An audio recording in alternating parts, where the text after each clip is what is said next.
No,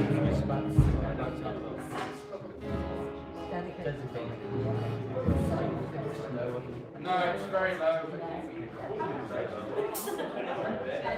Yeah.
I was very used to Dave, everybody.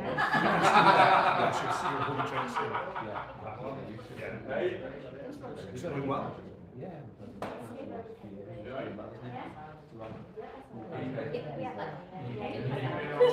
Is it ad hoc independent?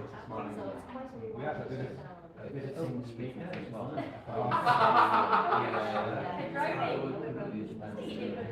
Really well. Really well.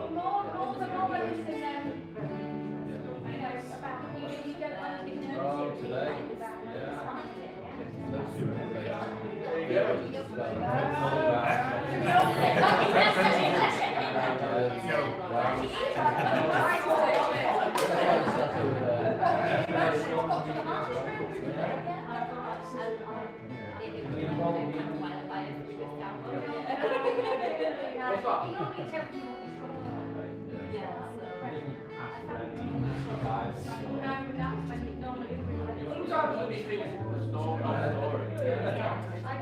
You both remembering kind of stuff that's happened in our lives, and I just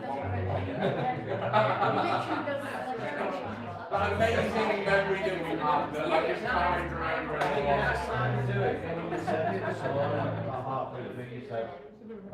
We should take over from here. Yeah, we did that whole church meeting in 23. Yeah. Did that last November. Big one, big job. Remember. Oh, yeah. Yeah. I did, but it's just built It was really like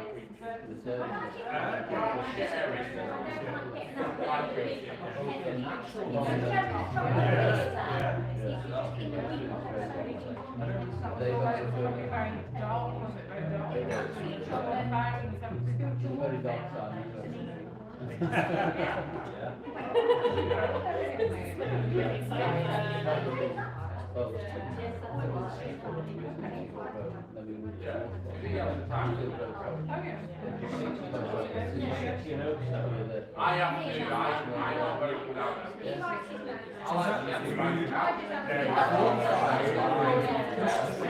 If I was meant to say agree, were you there?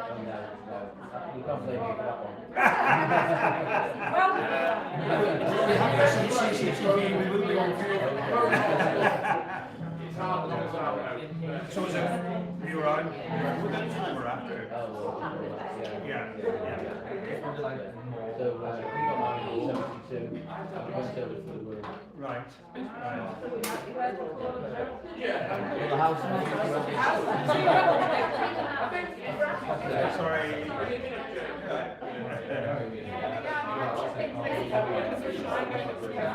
It's important to get the right information.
Are we ready to start?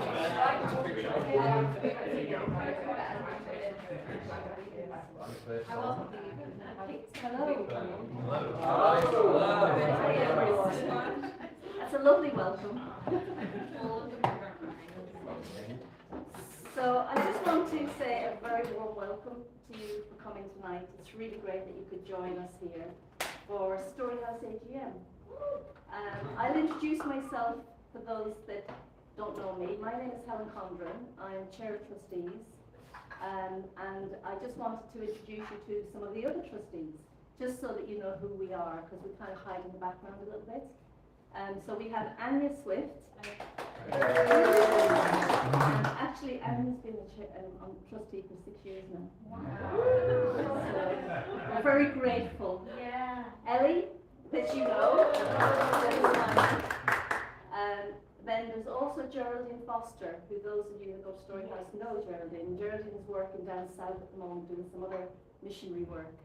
And Mike Headley. Mike is at work as well. So that's us. And just to say, we take this very seriously as a board of trustees, and we're hugely supportive of this whole initiative. And we pray regularly and we commit it because we love Jesus and we want to see this to continue and to thrive. So we hope that we're able to give you some information tonight that will be useful to you. So I'm just going to quickly outline the agenda and what's going to happen. So as you can see on here, we have the agenda. We're going to open the worship to start with a prayer, because that's always a good thing to do, to offer our praise and worship to God and the fruit of our lips to praise Him. Then we have the vision, which will be Pete and Libby. A bit about the church, Dave. The coffee shop, Matt is going to contribute. For those of you that don't know Matt is the manager of the coffee shop. Delighted he's been with us now for a year. And seeing as Ruth is sitting right next to him, we have to introduce Ruth as well as the assistant manager. She is brilliant. So just to say how great it is, because Ruth has been with StoryHouse coffee shop since the very beginning. Yeah. Yeah. So then we'll have a financial report, repeal, which is partly why we're here. And there'll be a chance for questions and answers then. So if you have any questions, hold on to them and remember them, and we will endeavour to answer them at that point. And then we'll close in prayer and hopefully with a song. So without further ado, we're just going to go straight over to praise and worship.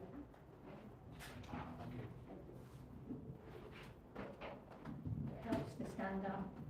On your feet, if you can.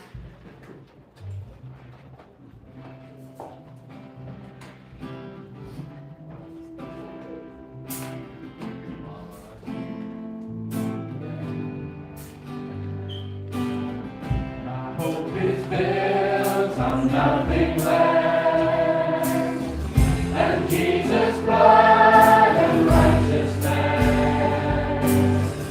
I dare not trust the sweetest frame, but wholly trust in Jesus' name. Christ the Lord, cornerstone, weak made strong in the Savior love. Through the storm, He is Lord, Lord of all.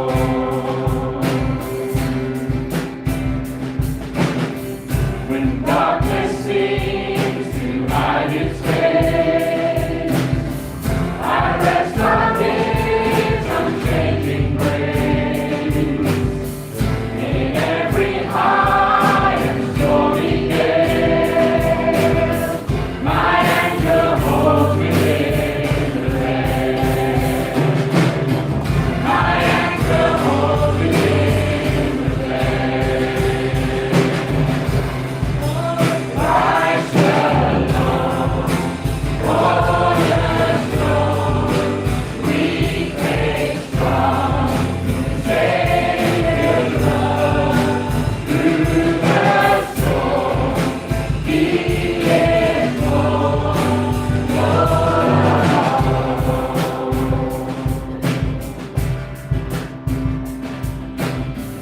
When He shall come with trumpet sound, oh, may I there in Him be found, dressed in His righteousness alone, faultless now before the throne. Christ alone, cornerstone, weak made strong, Savior's love. Through the storm, He is Lord, Lord of all.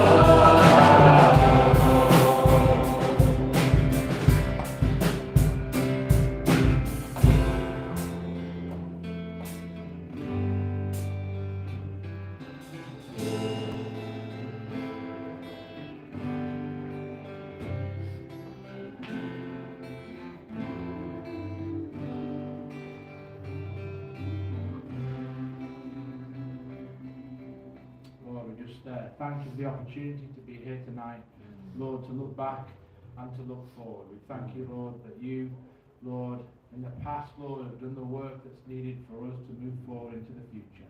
And so, Lord, we lift up this evening to you. We pray you be blessed, Lord, and exalted, Lord, and that everybody involved, Lord, will be encouraged. Hallelujah. Amen. Amen.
don't know if people read Lectio 365, but on Friday it was Matthew 15:32 to 36.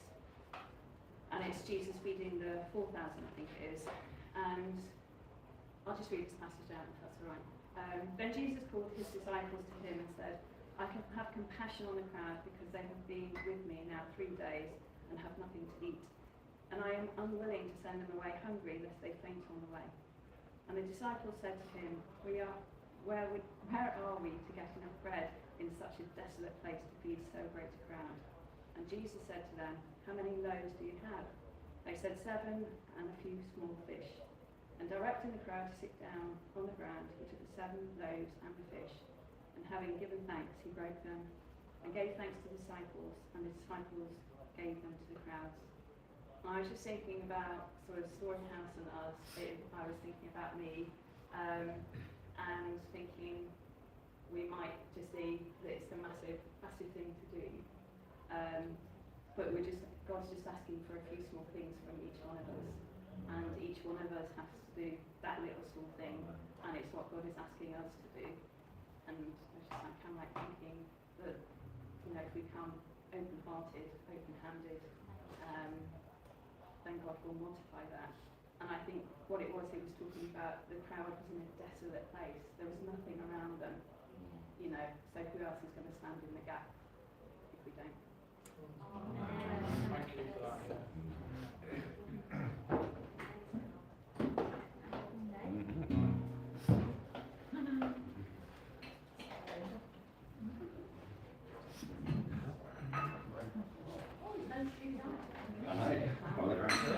So there's a bit of wisdom that goes, I couldn't find out who said it originally, credit to a few different people. People tend to overestimate what they can do in a year and underestimate what they can do in 10. Well, this photo was taken in October 2016. So we're talking about 7.5 years ago, and Jan, you made it.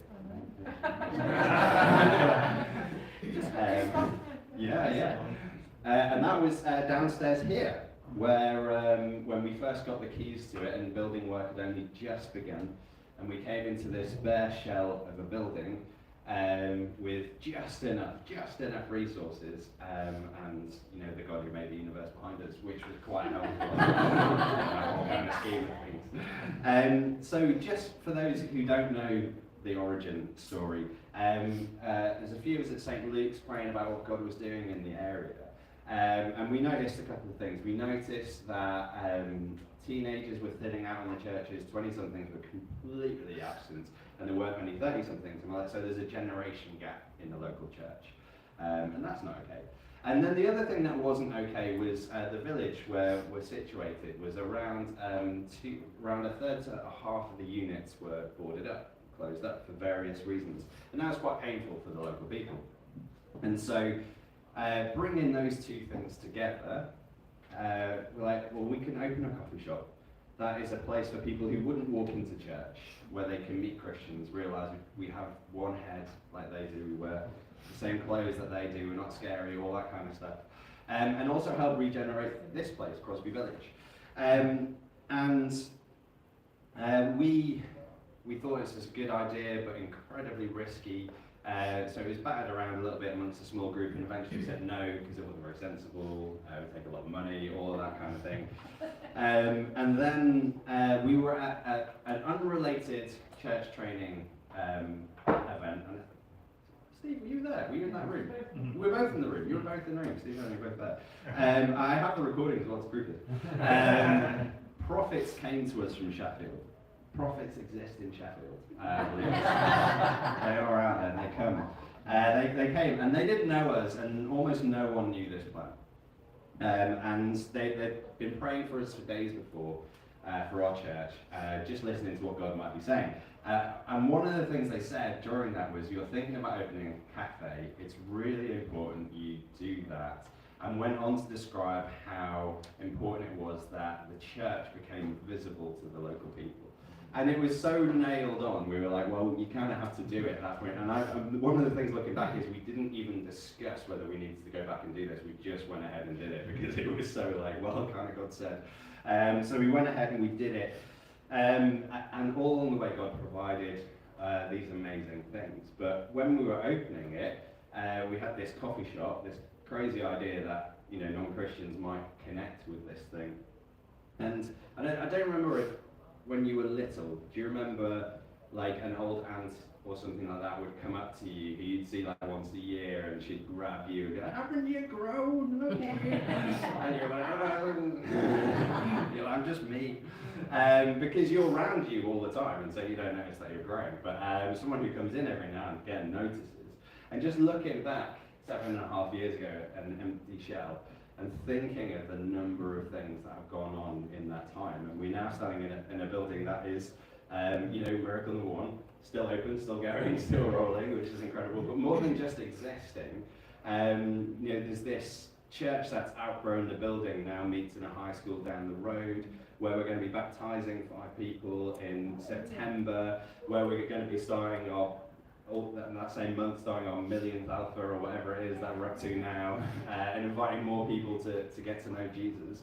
That every single day, Monday through Saturday, people get listened to and told gently about this Jesus who loves them. And that's been going on for 7 years in the middle of Crosby Village, right smack bang in the middle of Crosby Village. We have Tuesday mornings, which is amongst my highlight of the week. I know it's a few people's highlight of the week, where all the staff get together. We open up the Bible and we pray and we listen to God, and it's just a wonderful time. Joe has run story time during that whole time, where like so many parents, carers and little ones have been welcomed and loved, and a few of them have now started going to church, have like come to faith through that witness.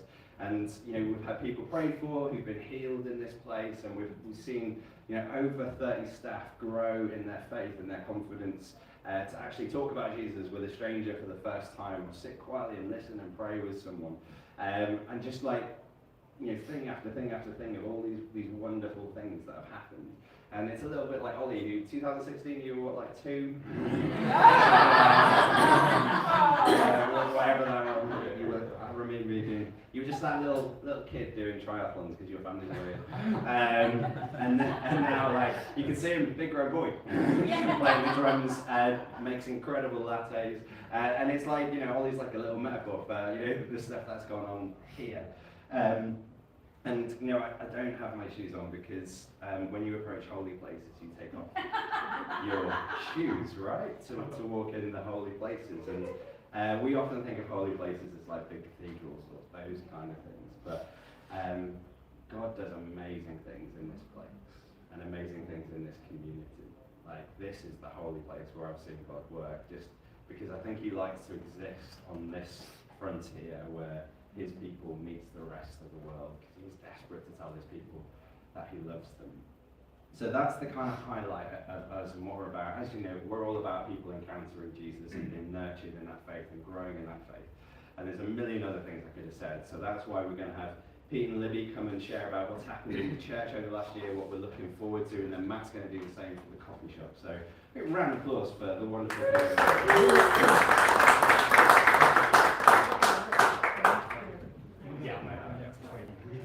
So I'm doing a bit where the church is now and what happened last year. Okay.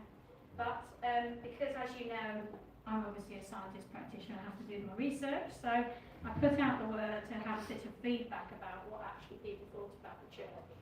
So this is a few of the top comments just to start off with. It's friendly, fun. There's always food at everything. The people are really nice and open. It's a nice environment. Kids group is funny. You can ask lots of questions, any question at all. It's safe. I feel welcome. I feel very happy when I go. We go on fun walks, days out. We go on a weekend away soon. I actually get excited to go to church. It's not a bad thing to go to, and you don't have to drag me anymore.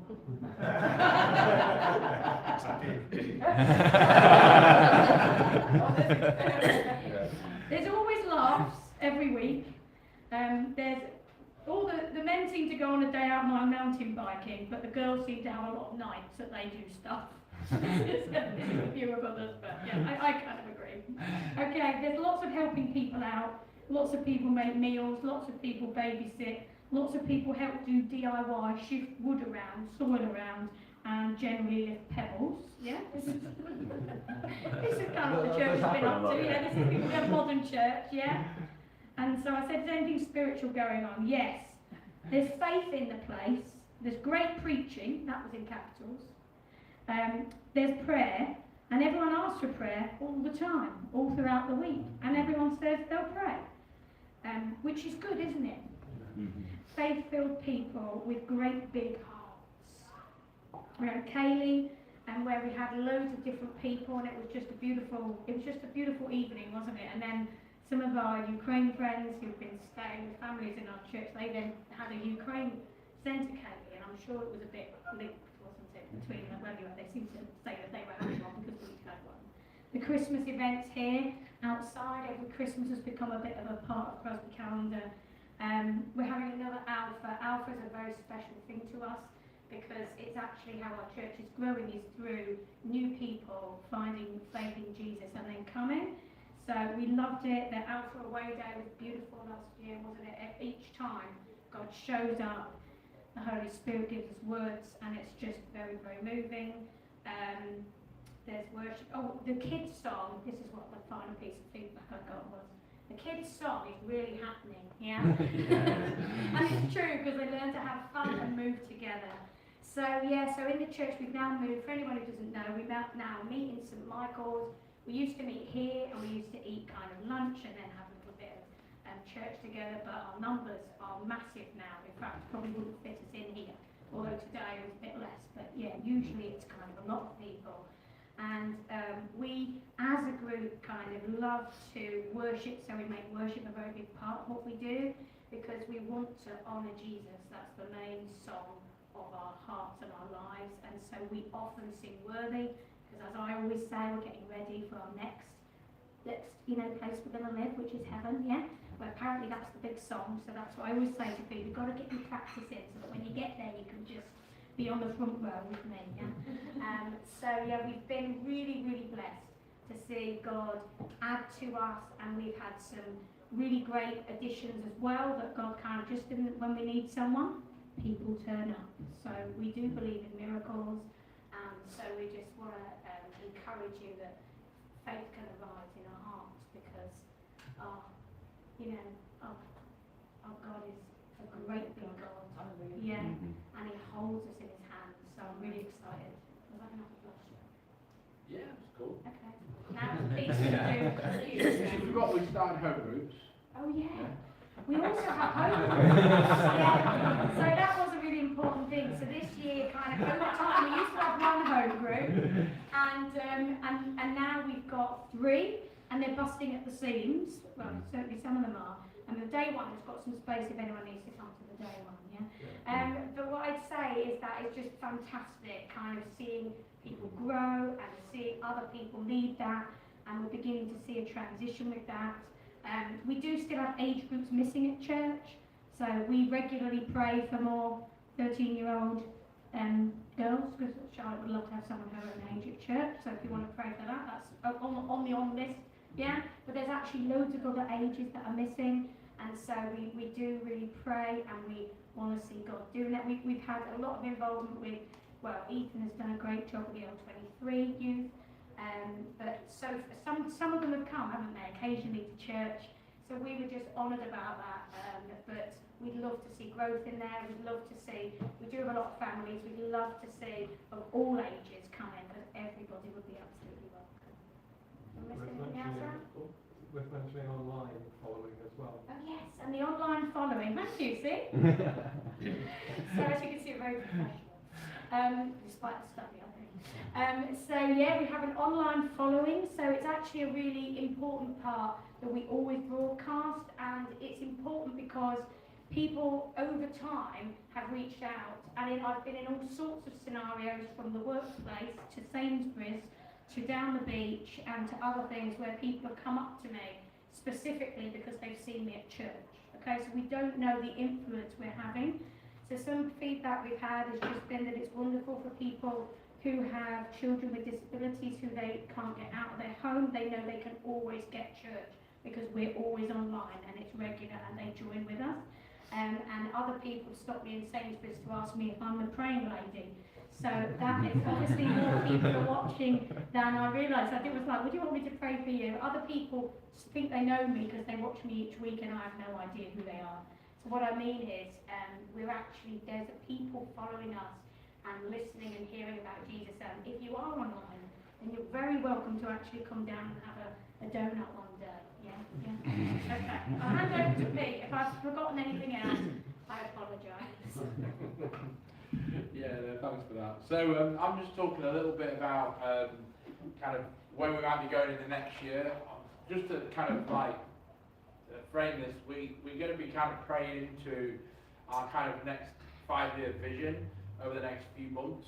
So we're not actually trying to nail tonight what we're doing, but it's good to have a vision and to kind of like keep moving forward on it. So yeah, just aspects that a number of people really feel mentioned and things that I'm carrying as well. You know, it's a huge opportunity having a cafe here in the village. You know, it puts StoryHouse in the centre of Crosby, even though on a Sunday we are obviously in St Michael's. And you know, continual kind of enmeshing and working closer together, being seen as one ministry, being able to support one another is really kind of key to the success of StoryHouse Church. So I think areas that people would like to get closer involved in is the practical upkeep of the cafe and seeing how we can actually get people down to help with whatever it is that's going on in practical ways, whether it's painting or DIY, etc. Because we want it to be a place which is a really great place to be and to work, of course. Alpha is, we mentioned, is huge, and we're really committed to doing Alpha every year. Last year we had Alpha online as well, and the year before that we did all the Alpha online, but we did an Alpha online and in a cafe.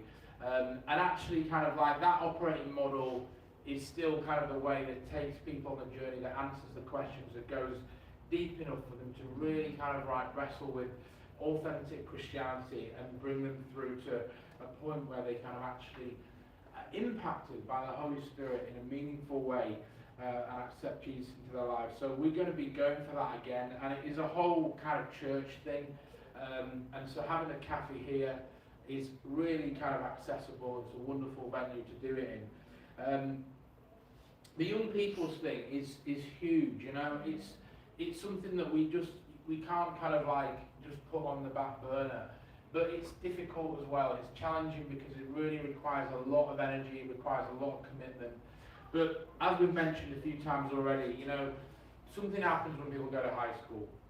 You know, the kids come along to church, they go to high school, and then they stop coming.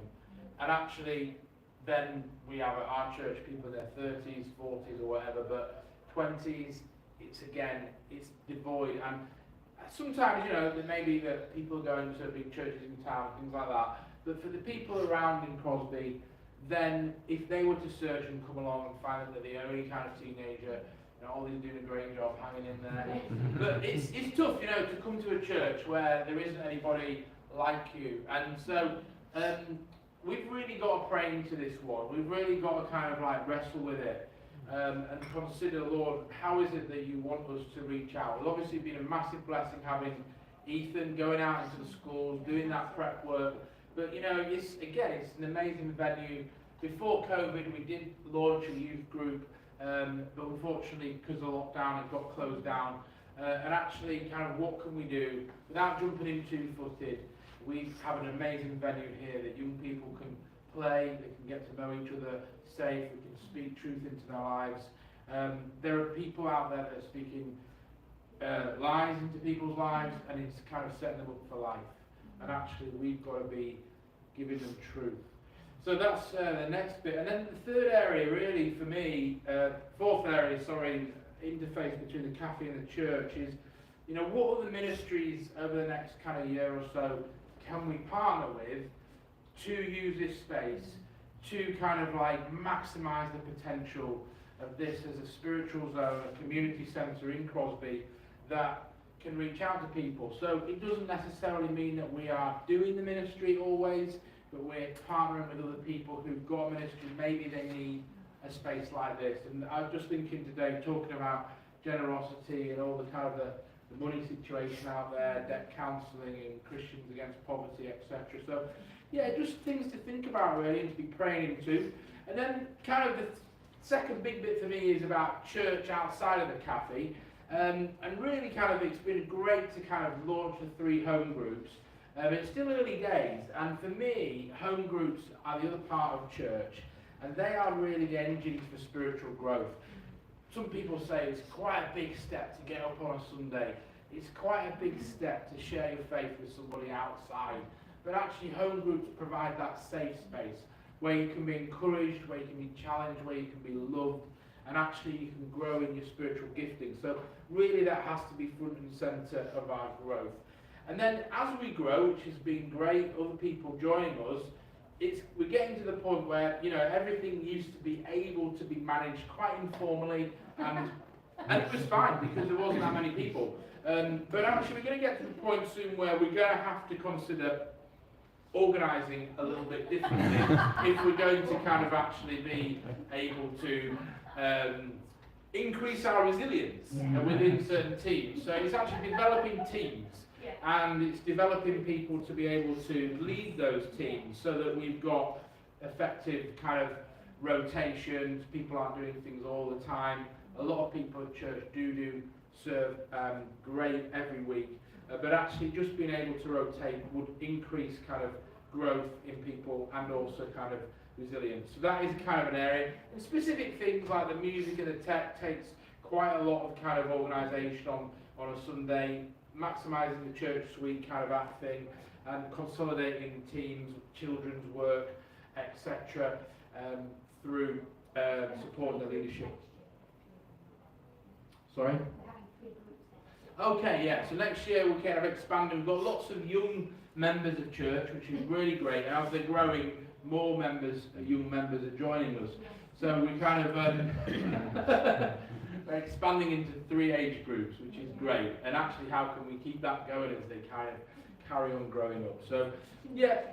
So the other thing really for me, which again is just to kind of really consider, it's not anything to jump up and down about next week, but actually how can we get out from St Michael's, get out from online, get out of the cafe into the wider community in other ways, and actually encounter kind of people on the street, whether it's the Waterloo Festival, whether it's down the beach, whatever it is, in ways that are actually kind of like meeting people where they're at in a fresh kind of dynamic. So it's tough evangelism in one way, but without evangelism, there is no lifeblood of church, you know?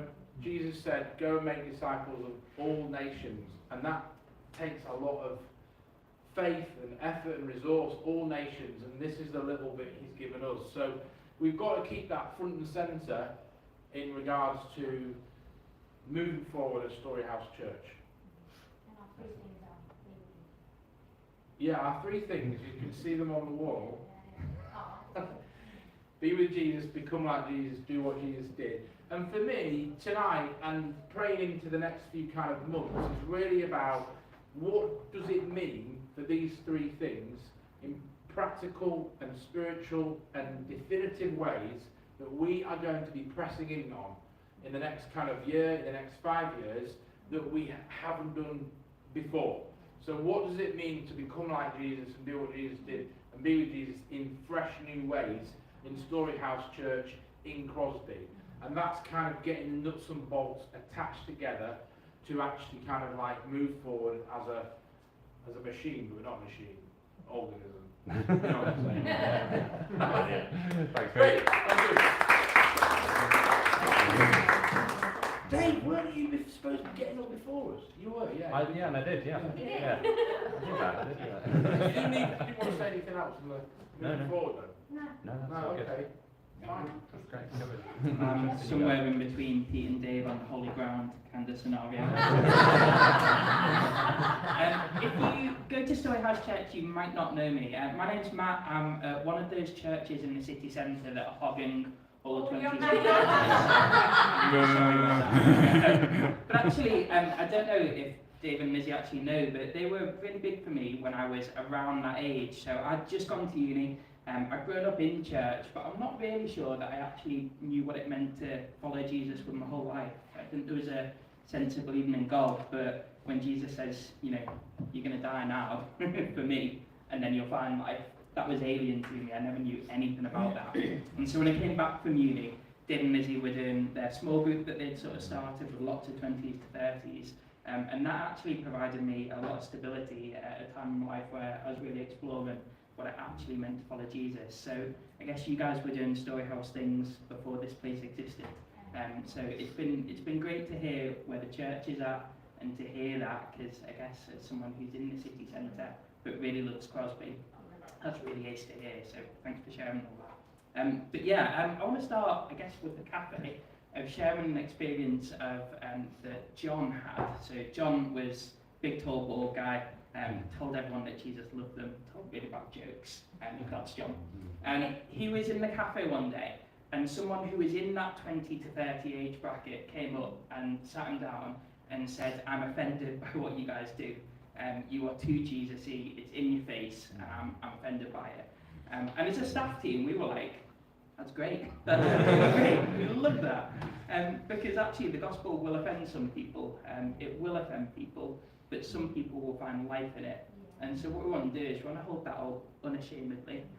And so the cafe, I've come from the city centre and just been incredibly blessed to work here and to enjoy that atmosphere.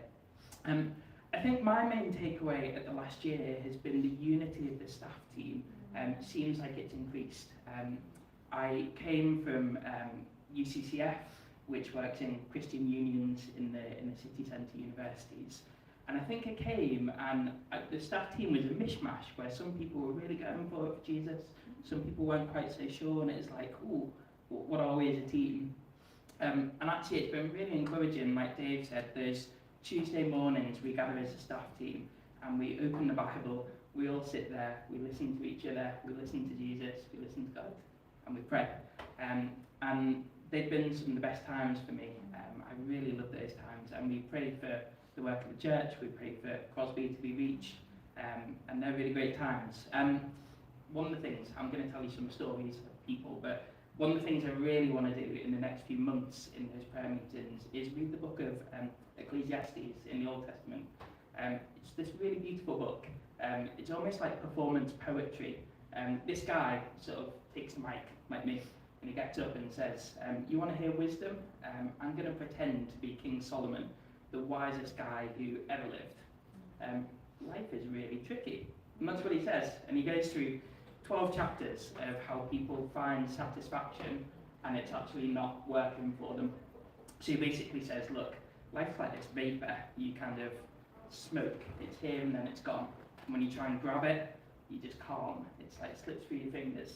So it's like, well, with life being like that, I look for satisfaction in work. But you know what? That doesn't work. You work really hard and you kind of gain nothing for it. So I kind of built really big houses, really good gardens, got the best property in Crosby, hippie Blundell Sands, sort of that. And I realised that that didn't bring me satisfaction. And then he looked around the world and was like, oh, there's all this injustice. Everything feels like you're chasing after the wind. So it's a really bleak book. But then right at the very end, he basically sort of stops the experiment and he says, look, I've told you everything now. So fear God, keep his commands, because this is the duty of all mankind. And I want to do that in our prayer meetings, because I basically think that's what we get to do in this cafe. We hear about how people are chasing after the wind, how people are looking for satisfaction in loads of things in life, and it's not working for them. And our job is to gently listen to them, and then to get that moment where we're like, do you know what?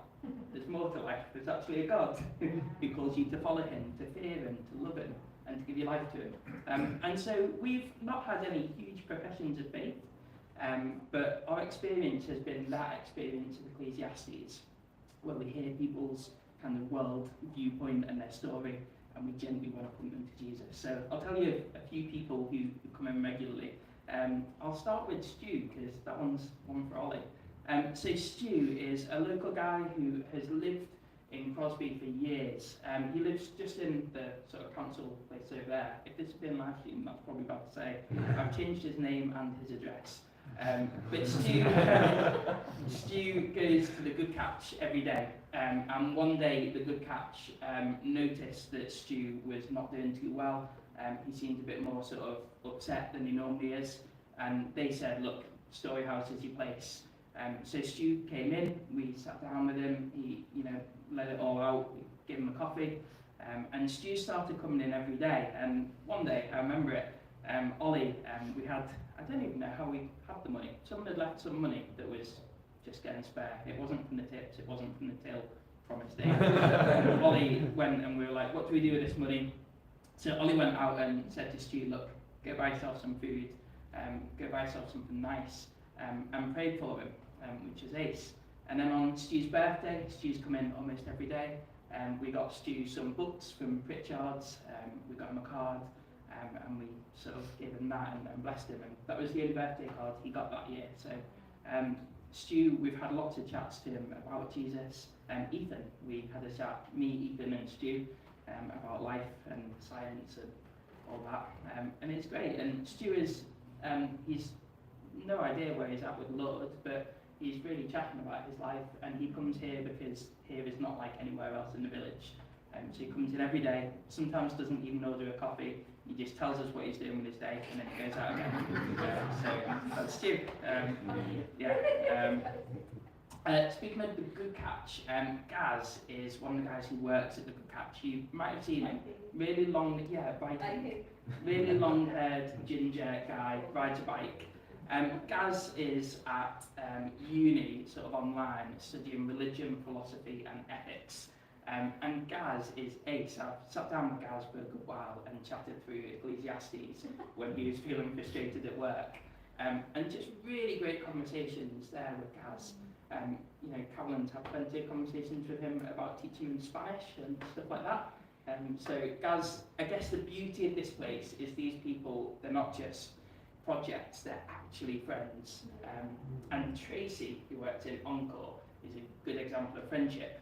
So Tracy comes in every day, she says her bank account reads rent, StoryHouse, rent, StoryHouse. But she comes in and sometimes we'll just start an interesting philosophical question, like, do you agree with capital punishment? Go for it. And Ruth had started this idea for us that we were going to do a chatty cafe thing. It's a really good idea from Ruth, because it's what we do anyway, but we're going to be registered as a chatty cafe, which means that we'll always have someone aside to chat to people. Tracy came in one day and said, look, I'm feeling a bit like I want to do something good. I feel like you guys are a place that I really love. Can I volunteer to do the chatty cafe for you? So again, Tracy is nowhere near faith. But just as we're talking about blending the cafe and church, the cafe really blends with the village. And it's beautiful that we get to take someone and say, look, you're not a Christian, you can totally do what we're doing, get involved. So Tracy, that's beautiful that we get to do that for. Yeah, so Tracy, Encore has a few people who go in quite regularly and spend a fair bit there, and they look after those people. And Tracy brought one of them in who wanted someone to chat to again, and sat him down and said, look after him. And we got Joe to sit down with him for a good half hour and just hear his story, which was really great. I want to share about Sai. I'm going to say anyway, he's sci-fi side, a Reiki guy. Sai, every Wednesday there's a market in the village, and there's a stall that sells loads of crystals and stuff like that. And Sai came in for just for a coffee.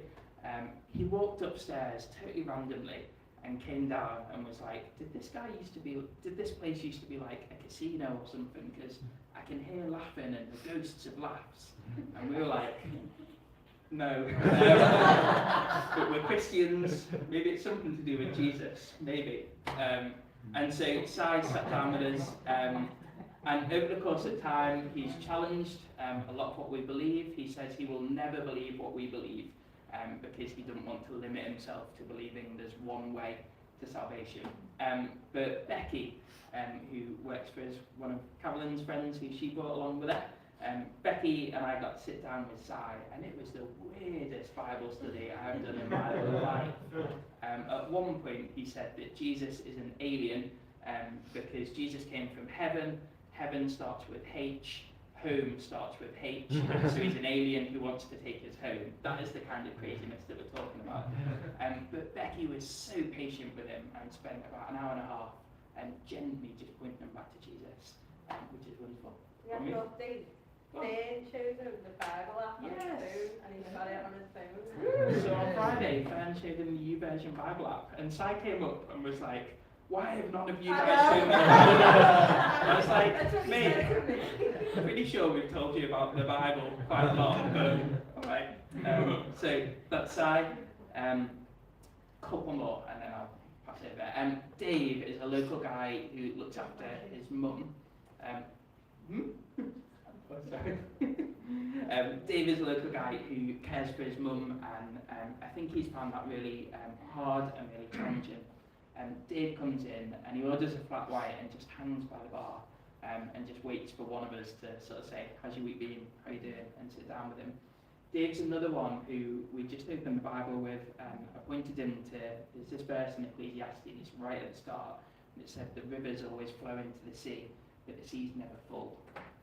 And that's talking about work and how you work, but it's just never done. It's really frustrating. And Dave goes to a church in Crosby, but really wouldn't call himself a Christian. And just gently pointing him to the riches that are in the Bible, gently pointing him to Jesus and saying, "Look, he gives meaning to your feeling of frustration around looking after your mum." And yeah, Dave's ace. He came in one day and said he'd met a street preacher who asked him if he'd been born again, and what did we make of that? And so we got to share the gospel with him, which is ace. So just to say, basically, you're right, this place is right at the centre of Crosby. People know we're Christian, and actually people, that offends some people, like the story at the start, but for some people, like Gaza, the Chippy, Tracy, that's attractive to them and they're coming along. And I can think of at least 2 people who have come to the cafe and then sort of found their way into StoryHouse Church, which is ace. So there's real opportunity for us to kind of do that. But my 2 cents are, love the team, we've really grown, we really trust each other, we really love Jesus together, and it's lovely when you come into work and you're like, whatever our disagreements might be about anything else, we love Jesus. I'm not tidy. Ruth has disagreements with how I'm tidy. I agree that I'm untidy. I disagree that that's a problem. We have a unity in Jesus. And I love our team. It's great. Yeah, I just need space for us to do lots of stuff, which is great.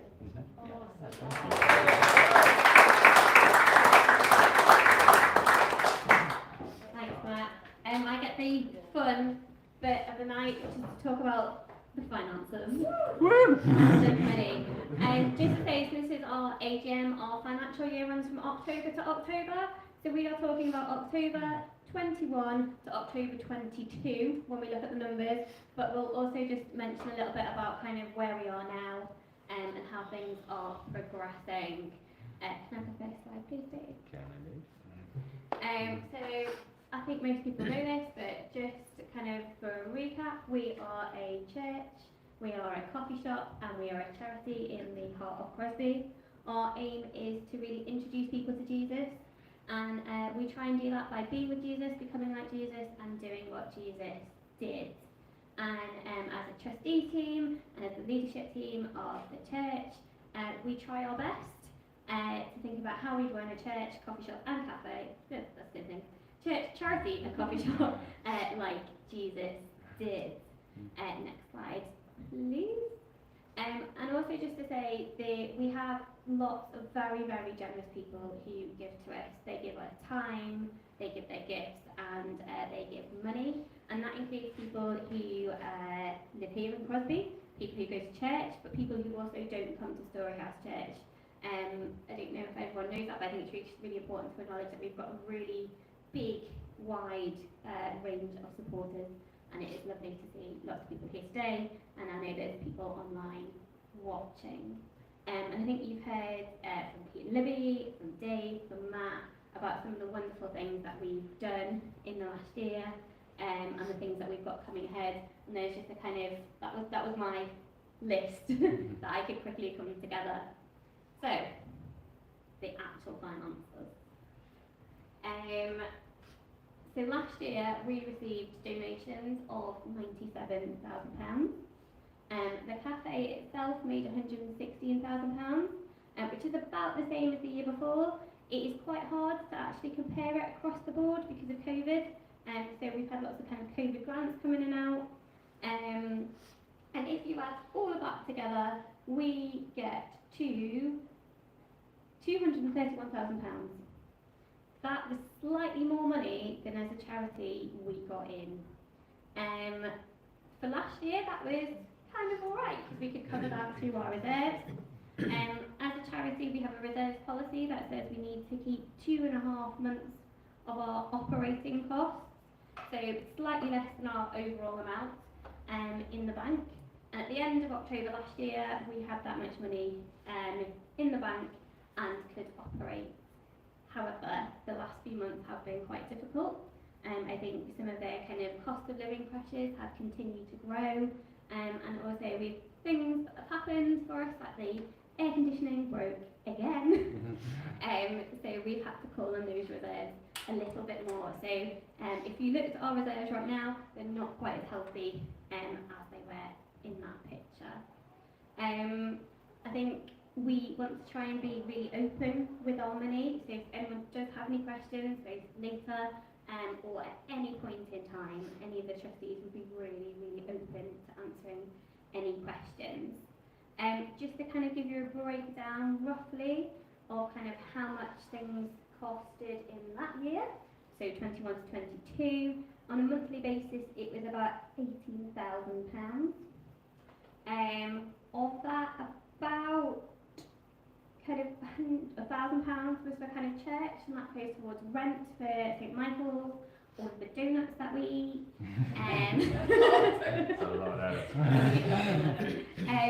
all of the kids' work facilities, Alpha, and then the coffee shop is the kind of other big item of that.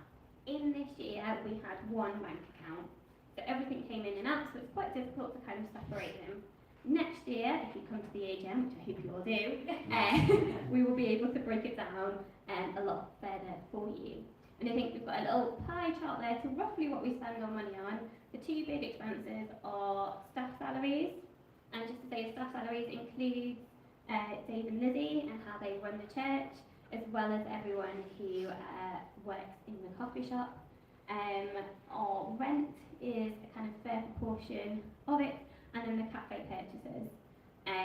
We are looking at ways that we can reduce some of our costs. So unfortunately milk has gone up quite a lot, as has the price of bread, as has the price of electricity, which are all big core cafe costs. So we've just finished an exercise looking at how much cafes cost for your coffee in the area and have slightly increased our prices. And we're going to think more about our suppliers to try and reduce some of those extra costs. If we compare it, so in 21 to 22, we roughly spent about £18,000 a month. That has now gone up to about £21,000 a month. And that is the difference in 18 months. Can we go on to the next slide, please? So this is just kind of thinking about what next. We really want to continue to run the coffee shop in a countercultural way. That means we want to have more staff so that we can talk to people, that we aren't just rushing people out of the door, and that we can actively meet Jesus. So we want staff as well who want to share their love for Jesus, and we want to be able to bless the staff. So we want them to be able to come and work here and earn a decent wage.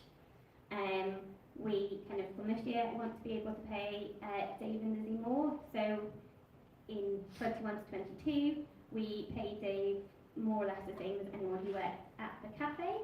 we are now a church, yay! In our own right, I want to kind of honour Dave in his leadership role of a church, so pay him more, so it's more akin to kind of being a vicar of a church this size. As we've kind of heard, the church is growing, which is a great privilege, but does mean it costs more, so we have to rent St Michael's, we have to buy more donuts.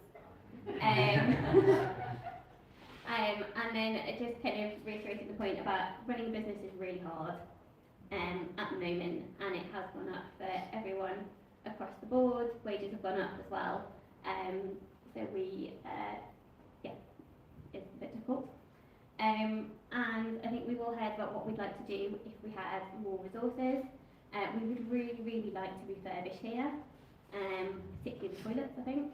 And I think if you're here, you can see we've got a little bit of problem with some damp. So it would be kind of really great if we did that. As a church, we are going to go to 3 children's groups. That will come with a little bit of extra cost, and it would be really great as well if we had more resources for our kind of worship team and to improve sound. I'm just reading what I said. So I think we're going to pray a bit later, and Dave's going to come and speak more about kind of how, if you feel compelled, if you want to give any more of your time or your money, you can do that. But I think in terms of prayer, just really praying for the trustees and the leadership team as we go forward, that we would kind of faithfully grow the cafe and look after the resources that we've got. Thanks.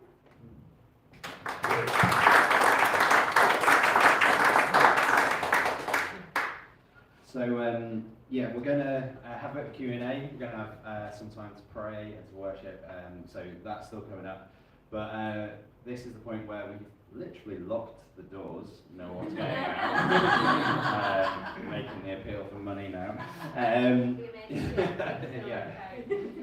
If you know us, you know that we don't do this like ever. This has never been our style, other than when we very first opened and we did a big kind of push, and then when Lizzie and I needed to raise the salary. Those have been the only 2 times when we've really kind of pushed for money. Because that's not really our style. We're big on hospitality, welcoming people in, all that kind of thing, and God has always provided. But that said, as everyone else has said, actually, when we look back over the last 7 years, we've become bigger, and we have to get organised and do things properly. And so we've been looking at everything, and this year has been unbelievably challenging. So energy costs have doubled, food costs have gone up 50%. It's made things really, really hard. And it's just like draining our reserves, essentially. And so unless we took action, it was going to be pretty bad. But we started to take action. So we've done some things like Ellie mentioned. We've put up the prices more in line with what everyone else is doing. We're introducing a new menu soon, being more careful with rotoring, that kind of thing, which can get us kind of some of the way there. We've got trustees are applying for grants, which is incredible. So that's going to go ahead, but again, that takes time. But then basically the only thing left is we do need more support to be able to just keep going. So as you can see, as I pointed out, the ceiling is falling down a little bit, which isn't ideal. We've had that, and also we got hit by things like, the reason that happened is the roof was in a really bad way. So we had to refelt the whole roof, which was crazy expensive. A lorry drove into our aircon unit, had to get that replaced. We've had a lot of kind of unexpected costs, which is the other thing that's happened this year. So just to keep things going, we need more income, which is normal for a charity, just to say, because inflation for the last couple of years has been around 10%. That means that year on year we need 10% more than the previous year just to keep doing the same things. For us, it's actually been more than 10% because of energy, because of food costs, because of all that kind of stuff. So we kind of need that to do it. But more than that, I think you've heard, we've got a lot of ambition. There's a lot of stuff that we could do if the resources were there. Some of those resources are people and time and that kind of thing, but some of it is unavoidably financial. But also, final but, This morning we had Pete talk on generosity and Jesus' attitude towards money, because the very last thing we want, I'm talking to the people in the room, people at home who are with us right now, hello, and also later, the very last thing we want is someone who feels guilted or strong-armed to give in something they don't have to give. That's not God's heart. God's heart is one of generosity. So if you feel generosity welling up and you want to see this work continue, you want to support it, we've kind of we've totally revamped the way you can give to StoryHouse. So if you go to our website, storyhouse.community/donate, there's now a one-step process, way simpler than we used to have it. Fill out the form, Church Suite and Go Cardless. We'll set up a direct debit for you, do the gift aid, all of that kind of stuff, so we can claim our gift aid much easier on a much regular basis than we do at the moment. So it's way easier. I did it this morning. Went on, Lizzie and I decided we're going to increase our giving by 10%, so we put 10% more in, clicked on the day of the month that we'd like the money to come out, and then went to the bank and cancelled our existing standing order.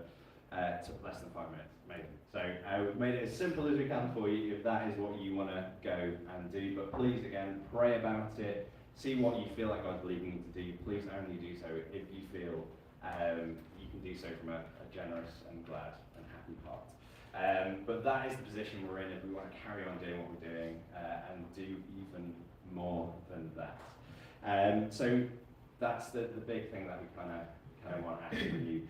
And the next one really is praying, which we're going to do later, but throughout the summer we've got 3 prayer sessions in the evening where we're getting together and listening to where God wants to lead us next, because we realise we came to the end of our 5-year plan, realised a bit too late after the end of the 5-year plan, and brilliantly we've done it all, which is great, but then we were like, oh, we need another 5-year plan. So that's what we're going to do now, is like, where's God leading us in the next 5 years? Where's he going to have us at the end of that? But that is part of the reason we're here, is to ask for help, essentially. But it'd be good, now you've sat and listened, thank you very much for sitting and listening, and at home, to have a bit of a Q&A. So, Helen, if you come up and share that for us. Sure. And I'll make this disappear. Thank you. Thanks, Dave, and to everybody who spoke tonight. Very interesting. So this is your opportunity to ask any questions, and I can hopefully direct you to the best person that can answer.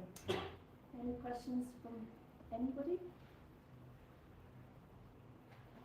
Kate? How much extra money are you needing?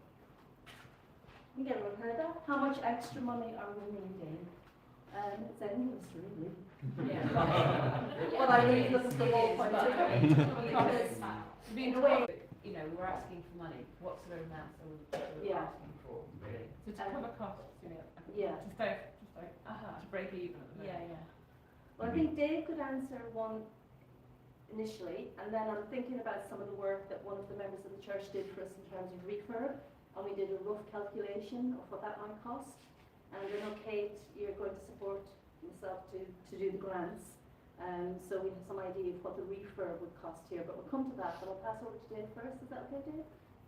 Could you go through those ones? I'm just going to do the maths in my head on the other one, which is what I was saying. I did have a quick calculation. When we had one of the church members who has got a good background in DIY and building regulations, etc., we looked at all the different wish lists of things that we could do here, and then we broke it down into 3 categories. Short term, maybe stuff that was really essential and that really would maybe fall into health and safety category. And then we did medium term and long term. And obviously at the moment, our wish list is way beyond our expectation in terms of finances that we have now, but we're looking at somewhere in the region of £40,000 to £50,000 for the refurb, and we're hoping that maybe that's the biggest wish list, really. And then if we just look at the short term, it's a small amount of money, and also the skills of that person that's able to contribute to do that for us. Medium term, then, we're looking at somewhere in the region of 25,000. So,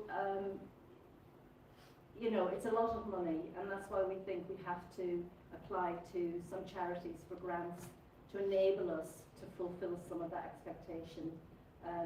But until we do that, and until we find out if we're successful in our applications, we don't know whether we'll get any of that money. So what did you say short-term help? I'm sorry. To actually- Short-term stuff is things like fixing the handle. Yeah, so budget.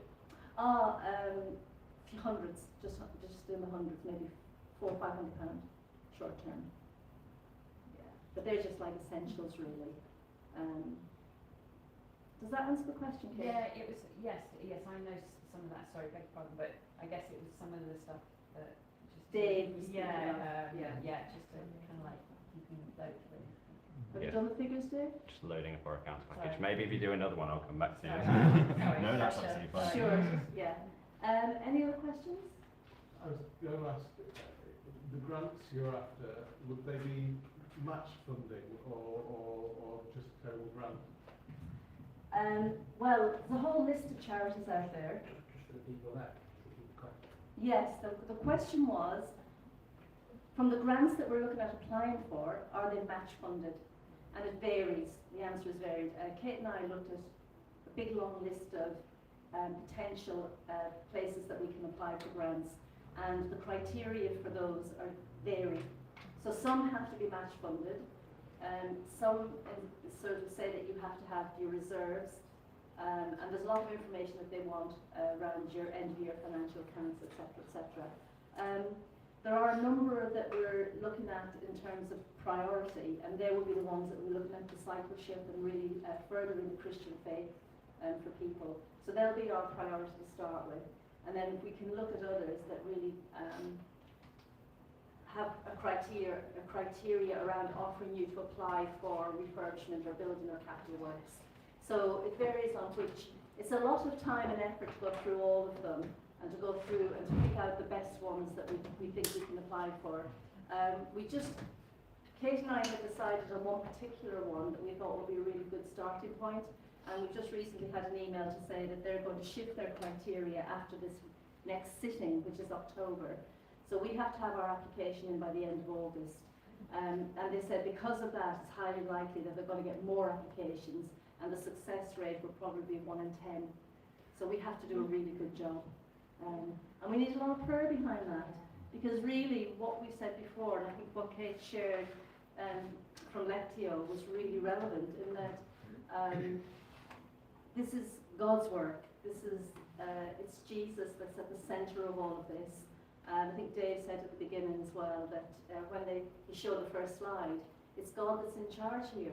You know, so what we're really basing our prayer on is serving God and seeking Him for that wisdom and that ability to do that. And if everybody brings their little bit of skill, of expertise, you know, just like they did at the temple, where they all had different skills and abilities to do all this wonderful work, even though it was practical work.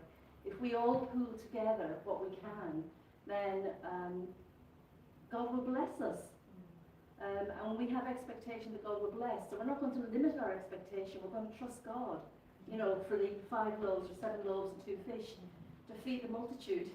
So we're going to continue in prayer on it. Sorry, finally got that. Yes, very good. Sorry, just for your question. Sorry, Dave. No, it's fine. That's fine. So it's a hard question to answer in some ways because there's so many years there to do it. But roughly speaking, this financial year, so not the one last year, been losing £2,000 a month. Okay. So that's the kind of shortfall we're looking at making up roughly at the moment.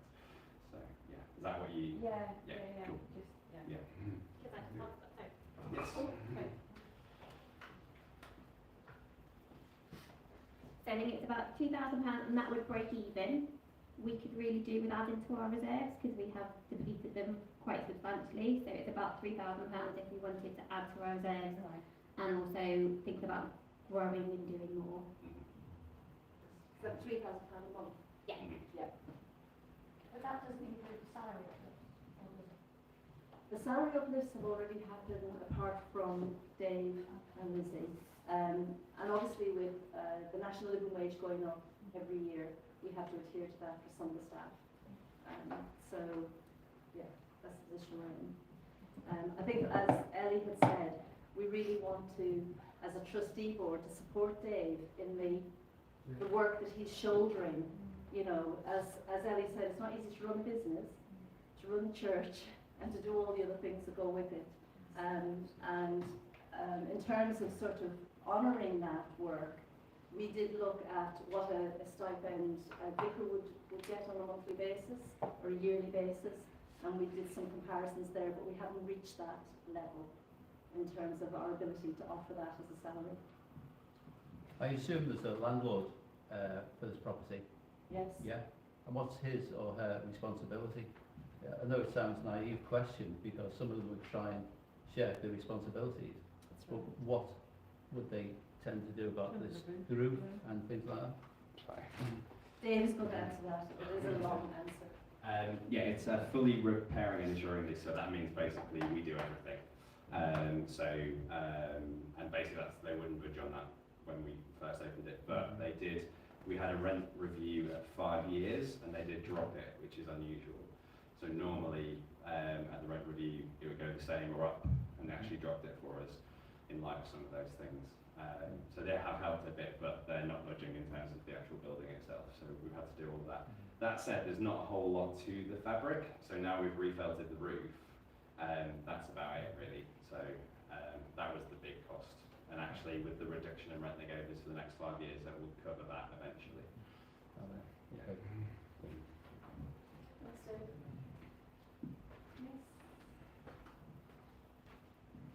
Yes? So just in some of the short-term stuff, is there a way of getting a message out to the church, you know, X, Y and Z needs doing?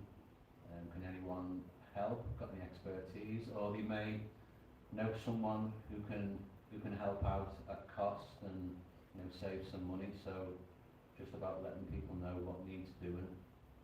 Is that sort of thing being done yet, or is that? Thank you. That's a good question, and I think we have got a good answer to that.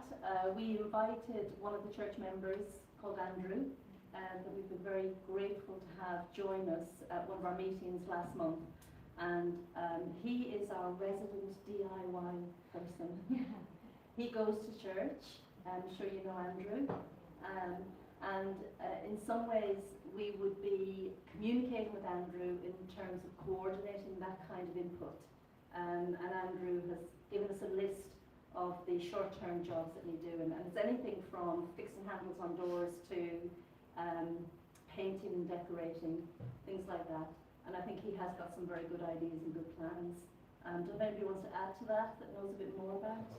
What I'm saying is, if the rest of the church don't know about No, what needs to be done, then there could be some untapped skills and resources, and people know people. Yeah. So what I'm saying is, would it be useful to let as many people know as possible the sort of things that need doing? Yeah, definitely. See what comes of that. Definitely would. And in some ways we're going to continue having those conversations with Andrew, and then we link in with Dave and consider how we might go about that, how we might coordinate that, how we might spread that information around. And I think there are a lot of people who are very supportive of StoryHouse at the coffee shop and come on board with that.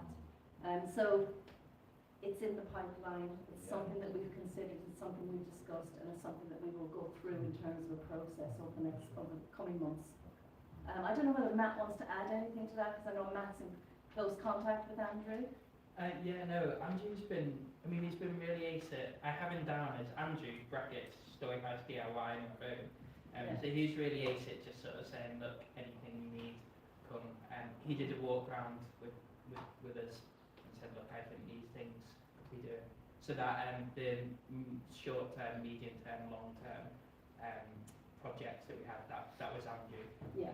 And he was really helpful, saying, look, in the short term, these are the big things.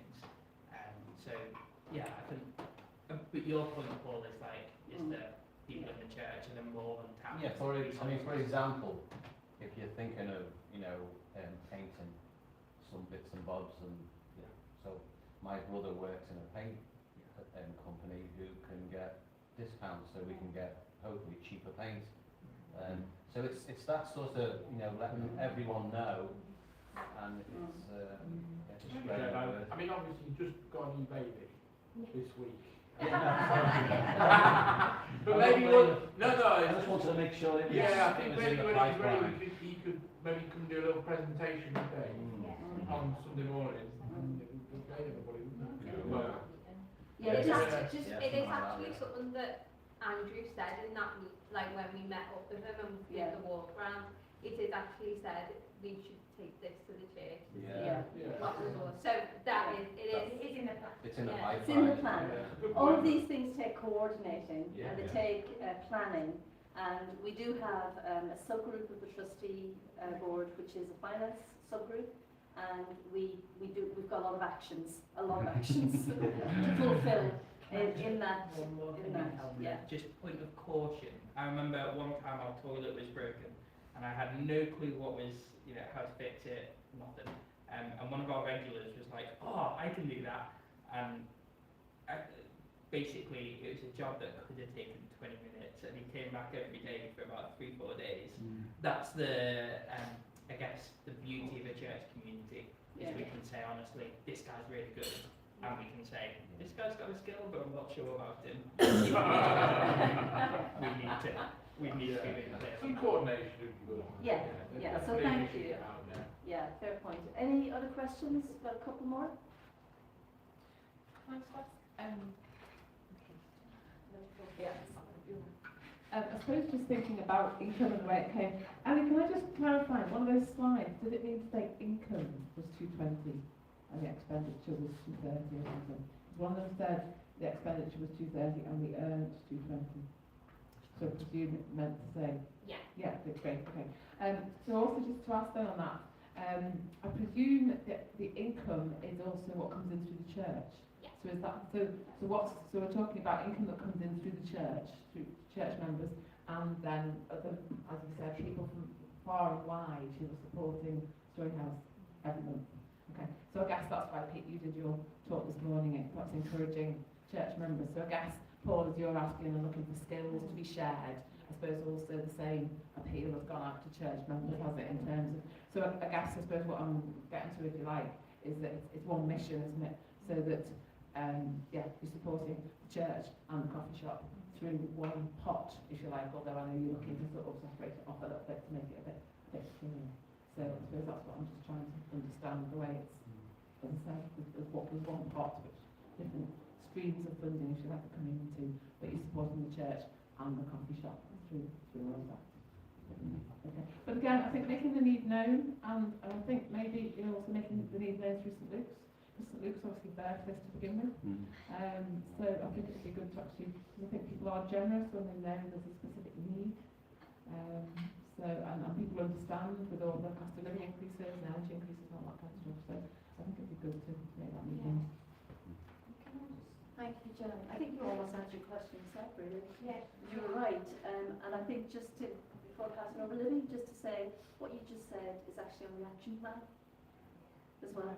So, thank you for that encouragement. I was just, so absolutely what you were just saying, so, but also just wondering whether kind of there is a bit of publicity around kind of doing a building, like so there would be a fund you could give to that is for kind of renovation of, do you get what I mean, things that have happened, so that, because, and then people could fundraise into that, doing different things, but also we need to, or also alongside that, increase the regularity of giving. Do you see what I mean? But I think people love a good cause, and I think actually, if we said, look, we're trying to raise, what was it, the big one was about 45, did you say? 50,000, yeah. The biggest wish list. Yeah, but if you have that and you give feedback on where you're up to, you get what I mean? Like it's a bit, that kind of thing could be one kind of function, couldn't it? And similarly, regular givers who are from far and wide may well appreciate an update to say, actually we do need, because otherwise people think, oh, well, it takes over, don't they? People think, oh, it must just be making ends meet or whatever, unless you hear otherwise. Yeah.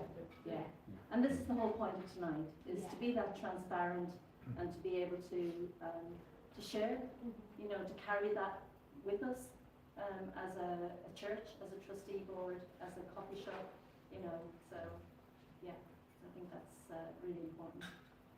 Any final question? No? So, well, thank you. Oh, no? Thank you very much, everybody, and thank you for coming. And before we finish, we have got some praying to do, so I'm going to hand over to Dave. Okay, so this is the the real business of tonight is that we're going to get praying for. You've heard lots, discussed it, all that kind of stuff. So I don't need to give you prayer points because, of course, you've all been paying perfect attention to everything that's happened tonight. So where you are, if you could break into little groups, 4 to 5, that kind of size, and we're going to spend the next 10 minutes praying into all the things that you've heard about tonight. Is that okay? Grown up enough to do this on our own? Yeah, that's great, wonderful. Let's break into those groups. Let's get praying. And if you're joining us at home, I really encourage you to do that as well, where you are, and if you're with someone or not, you can get praying for us as well. That'd be great. But we're going to turn off the live stream now, so thank you so much for joining us. Yeah, do pray for us.